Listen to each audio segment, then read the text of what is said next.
Hello everyone, কেমন আছো সবাই? আশা করি সবাই ভালো আছো। আর আমি অনেক অনেক ভালো আছি আর অনেক অনেক খুশিও আছি।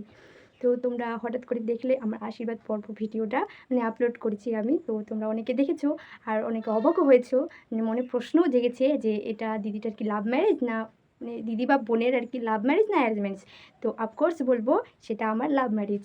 তো আমার পছন্দেই আমি বিয়ে করছি, তাই আমি অনেক খুশি। আর এটা সম্ভব হয়েছে অনেক কষ্টে সম্ভব হয়েছে, তাই আমরা এত খুশি। তো চলো আমি আমাদের লাভ স্টোরিটা তোমাদের সাথে শেয়ার করি, ঠিক আছে? তো আমাদের লাভ শুরু হয় ফেসবুক থেকে। তো আমি 2020 সালে একটা নতুন মোবাইল কিনি। আগে মোবাইল ছিল না, তো আমি 2020-তে মোবাইল কিনি, নতুন ফোন। তো ফোন কিনে তারপরে ফেসবুকটা চালাই, ফেসবুক ডাউনলোড করে ফেসবুক চালাই। সে ফেসবুকটা আলাদা নামে ছিল, তো ওটা মনে নেই। তো তারপরে আমি ফেসবুকে রিলস করি। রিলসে তারপরে ও প্রত্যেকটা রিলসেই কমেন্ট করতো, তো আমি রিপ্লাই করতাম যে থ্যাংক ইউ।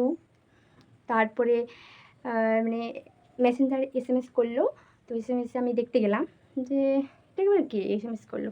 তো তারপরে আমি ঠিক আছে আমি রিপ্লাই করলাম। তো প্রত্যেকটা ভিডিওতে আমার কমেন্ট করে লাইক করে, তো তাই আমি SMS রিপ্লাই করলাম। তো তারপরে এরকম করেই কথা হলো। কথা হতে হতে তারপরে বলে কি আমার সাথে লাভ করবে। তো ঠিক আছে আমি প্রথমে না করি, কারণ ফেসবুকে কোথায় বাড়ি, কেমন ছেলে না ছেলে আমি তো জানি না কিছু।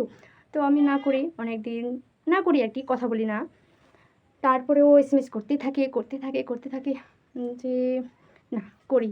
তো তারপরে SMS করতে করতে তা কথা বলতে বলতে আমারও ভালো লেগে যায়। তারপরে তো এরকম করে আমাদের শুরু হয়। তো প্রথম দেখা হয়েছিল আমাদের কালিয়াগঞ্জ স্টেশনেই দেখা হয়েছিল, ফার্স্ট টাইম প্রথম দেখা হয়েছিল। সে আমাকে দিয়েছিল গিফট, একটা ঘড়ি দিয়েছিল আর একটা গোলাপ দিয়েছিল। তো আমি খুব খুশি হয়েছিলাম। তো প্রথম দেখাতেই খুব ভালো লেগেছিল। তো তারপরে এরকম করেই আমাদের শুরু হয়। তারপরে 2024 আছে, 4 বছর হয়ে যায়। আর 4 বছরের মধ্যে অনেক কিছু হয়ে যায়, অনেক কিছু বলতে অনেকবার দেখা হয়, কথা হয়। তো বাড়িতে জানতো না। তারপরে আমার বাড়িতে বিয়ের কথা উঠলো। তো আমি তো বিয়ে করতে রাজি নই এখনই, কারণ HS পাস করে এখন কলেজ পড়বো, তারপর গ্র্যাজুয়েশনটা করব। তো আমার বাবা মা খুব আর কি বিয়ের আর কি জোর করে। তো ঠিক আছে, তো আমিও বললাম যে বিয়ের কথা যেহেতু বলতেছো তোমরা, আমি একটা ছেলেকে ভালোবাসি আর ওকে আমি বিয়ে করব। তা আমার বাবা মা বলছে কোথায় বাড়ি, কী নাম। তো আমি বলি যে ওখানে ওখানে আর কি যে জায়গাটায় বাড়ি ওর জায়গাটার নাম বলি আর ওর নাম বলি। তো মা বাবারা বলছে এত দূরে তুই কী করে জানলি?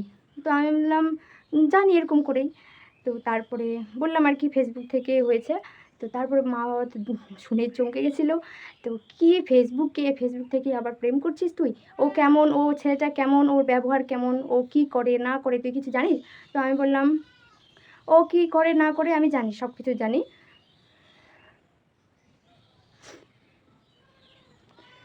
তারপরে আমাকে খুব বকাবকি করলো, গাল দিল আমাকে। তো আমি ওই কথাগুলো বাদ দিয়ে আমি সারা জীবন ওর সাথেই থাকার কথা ভাবি যে আমি ওকে ভালোবাসি, তো ওকে বিয়ে করব। তারপরে বাবা মা অনেক গালাগালি করে। তারপরে লাস্ট পর্যন্ত রাজি হয়, ওদের বাড়িতে যায়, আসে। তারপরে এখানে আসার কথা ওঠে যে আশীর্বাদ করতে আসবে, বাবা মারে ফোন করে ওদেরকে। তো তারপরে আর কি আশীর্বাদটা হলো ফাইনালি। আর আমি যে আমার ভালোবাসার মানুষটাকে পাচ্ছি, আমি অনেক অনেক খুশি। তোমরা ভাবতে পারবো না আমি এতটা খুশি।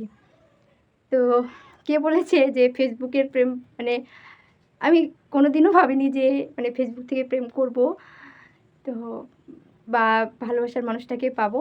তো সত্যি ফেসবুকের প্রেমও সাকসেস পায় আর কি, পূর্ণতা পায় যদি দুজন আর কি ঠিক থাকে। তো এটাই আর কি। আর ওনাকে পরে তোমাদেরকে দেখাবো, এই ভিডিওতে দেখাতে পাচ্ছি না, বিয়ের পরে আর কি একবারে, বা বিয়ের পরেই দেখাবো তোমাদেরকে, ঠিক আছে?